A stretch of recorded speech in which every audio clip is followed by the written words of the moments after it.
Les mensonges des OGM. Les OGM vont-ils permettre de mieux nourrir les millions de personnes dans le monde qui souffrent de malnutrition?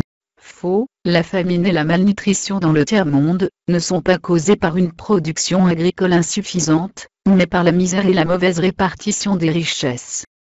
Les OGM sont-ils plus écologiques, car ils permettent de réduire l'utilisation des pesticides? Faux, le but de la plupart des OGM déjà commercialisés est de rendre la plante plus résistante aux herbicides et pesticides, afin de pouvoir en utiliser davantage. De plus, les semences OGM et les produits chimiques sont commercialisés par les mêmes multinationales, qui ont donc tout intérêt à utiliser les OGM pour faire augmenter leur vente de produits chimiques, et non pour les diminuer.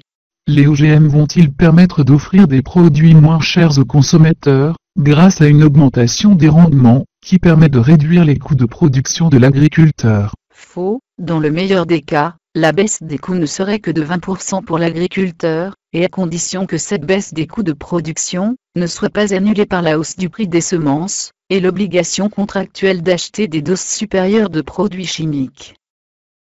Or cette baisse de 20% serait diluée dans les autres coûts, qui déterminent le prix de vente pour le consommateur final, emballage, transport, distribution, etc. Au final, la baisse des prix pour le consommateur a été évaluée à moins de 4%. Une baisse peu perceptible et qui serait en fait immédiatement empochée par les distributeurs.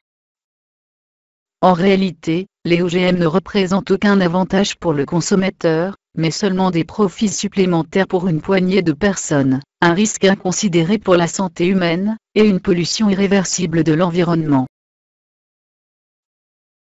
Apprenti sorcier.